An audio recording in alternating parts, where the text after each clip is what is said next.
Selamat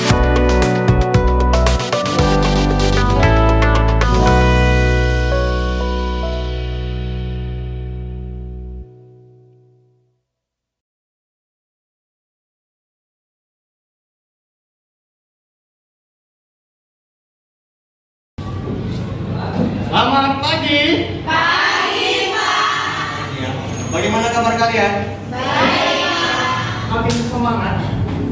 Kita bagi berdiri menyanyikan lagu kebangsaan Indonesia Raya ya. Indonesia tanah airku. Tolong kedua kelas pimpin teman-temannya untuk berdoa. Ya. Kita berdoa menurut agama yang kita masing-masing. Amin. Berdoa selesai. Di depan layar sudah ada judulnya ya, yaitu mengenai Biru. Kita ada yang masih ingat atau sudah lupa? Tentang proses bagaimana makanan bisa dicerna ke dalam tubuh manusia. Bagaimana? Itu dengan cara makanan dimasukkan ke mulut, dikunyah, lalu masuk ke dalam kerongkongan dan masuk ke dalam lambung. Setelah itu hati melakukan fungsinya untuk menyaring racun. Setelah itu masuk ke dalam usus halus untuk diambil nutrisi dari makanan. Kemudian limbahnya kemana? Ke usus besar lalu menuju ke anus. Oke, terima kasih. Berikan tepuk tangan untuk temannya tadi. Apa sih yang ada di benak kalian ketika kita berbicara tentang virus? Tentang corona, Pak. Apa lagi? Mikroorganisme, asma. Apa lagi? Bronkitis. Oke, ada lagi yang lain yang bisa bantu saya? COVID-19 atau corona yang disebutkan. Kira-kira banyak nggak penyakit yang disebabkan oleh virus di dunia ini? Nah, yang paling umum, yang paling batuk atau influenza. Tujuan yang harus bisa kalian capai pada hari ini dua, ya, mampu menganalisis virus berdasarkan ciri, sifat dan fungsinya. Yang kedua, kalian mampu mengintegrasikan jenis-jenis virus berdasarkan ciri dan sifatnya. Kalian sudah melihat gambaran sekilas mengenai seseorang apabila terpapar virus HIV atau influenza banyak, jadi corona 19 atau COVID ya. Apalagi yang bisa kalian gambarkan kalau kalian mendengar istilah virus tadi? Kira-kira virus ini tergolong makhluk hidup nggak ya? Ya. Untuk lebih jelas lagi dan lebih mantap lagi untuk kita ini, silakan duduk berdasarkan kelompoknya yang kemarin. Apakah semua virus apakah rata-rata virus menyebabkan kerugian pada sel yang ditumpangi? Bisa jadi? Ya. Sambil kalian simak video yang sudah saya sajikan.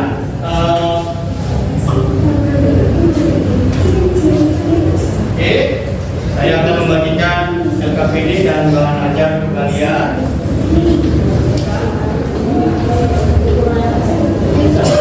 Nah, bahan ini, ya, saya bawakan satu replika dari virus. Ya, ada beberapa masalah yang harus kita bahas. Ya, jadi ada masalah kecil yang berkaitan dengan materi kita. Misalnya, ya. Ini pertanyaan simpel ya, tapi kita tidak akan jawab. Kenapa sih virus itu tidak aktif ya di luar tubuh sel inangnya? Jadi pertanyaannya, kenapa virus hanya bisa bereproduksi ketika dia telah menempel pada sel yang dia tumpangi atau inangnya? Itu pertanyaan pertama. Ya. Kedua, kenapa virus ini tidak menyerang semua makhluk hidup? Nah, silakan diskusi. Ada yang ingin mengerti, silakan tanyakan ke saya. Setelah selesai diskusi, kalian akan mempresentasikannya di depan, ya, masing-masing kelompok. Silakan. Kita boleh dengar namanya ya. ID Kinasi, Nabila, sakit. Ini tetap jaga kesehatan ya. Dika Rendi,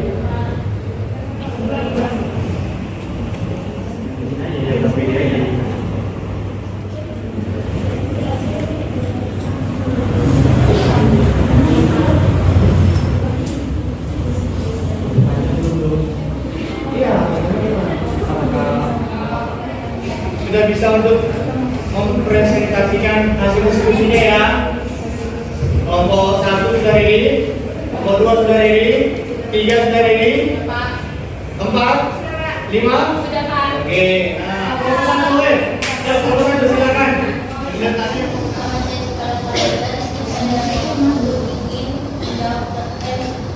Udah nomor 1. Virus dikatakan sebagai virus peralihan, artinya manusia dan virus untuk dapat hidup. Jelaskan mengapa virus. Oke. Ada pertanyaan? Ada pertanyaan? Enggak. Berdiri. Ya. Kemudian nomor 4, aku ingin diulang nomor 1. Tidak diulang jawabannya. Itu diulang. Jawabannya dijawab. Ya, pelan-pelan. Oke, silakan. Kenapa virus membutuhkan makhluk hidup lain untuk hidup dan berkembang biakan? Karena jika ia tidak menemukan inang virus, si virus ini tidak bisa hidup dalam waktu lama, membutuhkan makhluk hidup lain untuk bisa mereplikasi diri. Bahkan ada beberapa spesies organisme membunuh sel dan dapat berkembang biak. Oke. Ada ya, silakan. Mau bertanya? Ya, silakan. Jadi mau bertanya dari jawaban nomor 3 tadi, Pak. Katanya kan virus tidak dapat membelah diri. Jadi dijelaskan dengan cara apa virus melakukan perkembangan biak? Dengan cara apa virus berkembang biak? Proses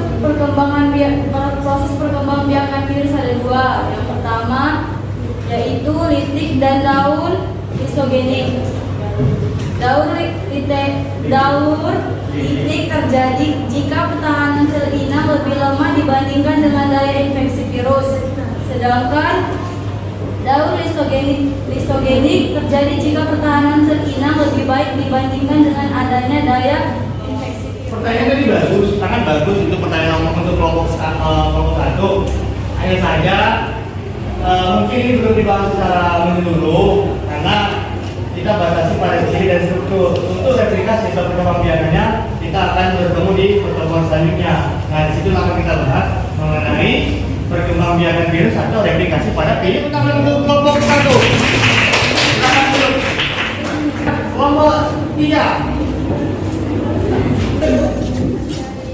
Kelompok 3 ingin menjawab pertanyaan dari nomor 3. Berdasarkan identifikasi ciri struktur yang sudah dilakukan, apakah virus disebut sebagai sel? Berikan alasannya. Tidak, karena virus tidak memiliki bagian-bagian sel seperti dinding sel, membran sel, sitoplasma, inti sel, dan organ lainnya. Ada yang mau bertanya? Silakan. Oke, Rama.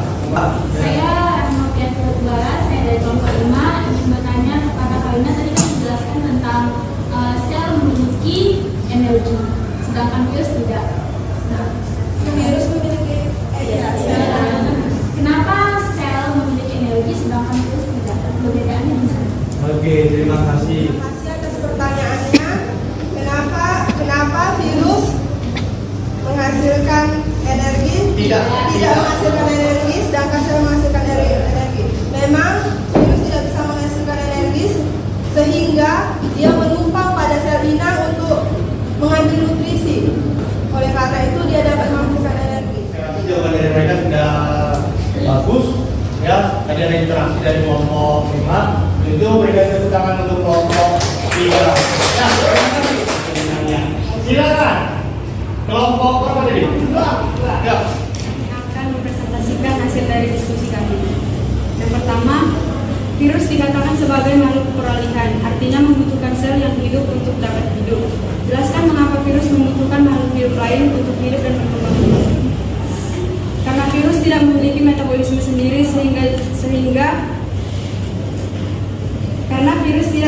metabolisme sendiri karena juga virus bukan termasuk golongan makhluk hidup. Nah, untuk itu ada yang bertanya? Ya, silakan Dinda.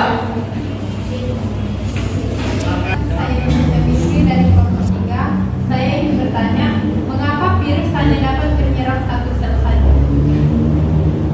Oke, silakan duduk. Bentar. Silakan yang tanya. Karena setiap sel inang memiliki reseptor yang berbeda-beda. dan tidak semua sel inang memiliki reseptor untuk virus. Tapi jawabannya belum benar. Ada jawabannya apa? Artinya dilengkapi dari jawaban kelompok 1. Ada lagi pertanyaan? Mas? Mas? Ya berikan tepuk tangan untuk kelompok 2. Selamat pagi semua. Selamat pagi. Perkenalkan, kami dari kelompok 5. Di sini kami akan membahas pertanyaan nomor 3, 4, dan 5. Nah, kami akan membahas nomor 3 dulu, yang dimana pertanyaannya berdasarkan identitas ciri struktur yang sudah dilakukan, apakah virus dapat disebut sebagai sel? Berikan alasannya. Ya, kami menjawab tidak, karena virus tidak memiliki sel, karena virus tidak memiliki organel sel, membran sel, dinding sel. Maksudnya gini loh, letak inisial itu di bagian mana, Kek? Di bagian Bagaimana virus, Pak?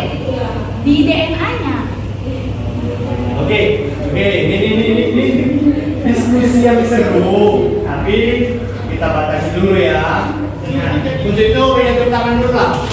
Ya, silakan dulu. Terima kasih. Kita undang kelompok terakhir. Halo teman-teman, Halo. selamat pagi.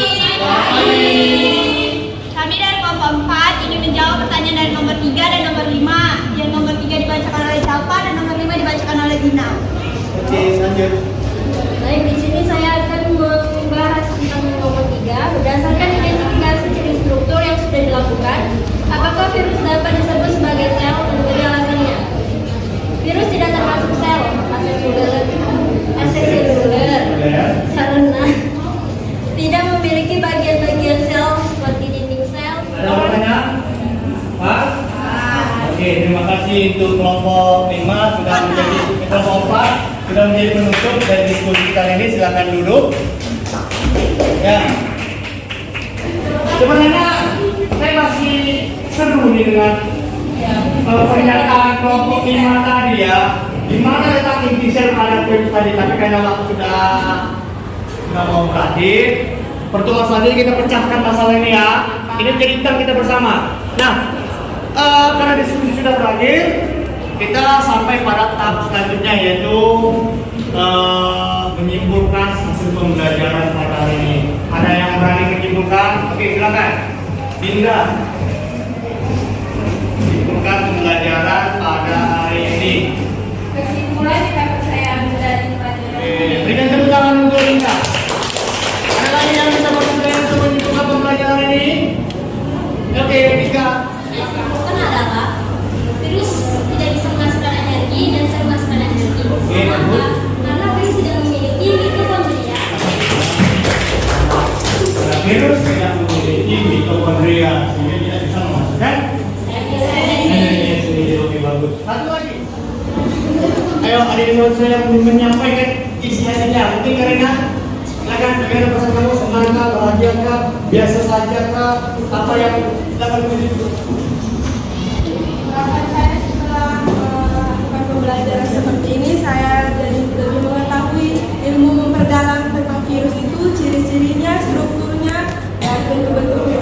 Oke, terima kasih. Itu pembelajaran yang bermanfaat dan kaitkan dengan bidang keahlian kalian, yaitu asisten keperawatan. Ya, ini adalah suatu hal yang umum kalian temukan nanti ketika kalian sudah menjadi seorang asisten keperawatan atau seorang tenaga medis. Oke, silakan ketua pimpin teman-temannya untuk doa. Mari kita berdoa menegakkan kepercayaan masing-masing. Berdoa dulu. Oke, terima kasih. Nah, jangan lupa untuk pertemuan selanjutnya kita akan membahas tentang replikasi pada virus. Ya, jadi kalian sudah punya modal nantinya untuk mempelajari ini lebih dalam lagi. Oke, terima kasih. Sekalian bisa membahas pertanyaan ini. Iya, sekalian membahas jawaban atau pertanyaan dari kelompok 5 dari masing-masing. Hari ini cukup sekian. Terima kasih. Selamat pagi.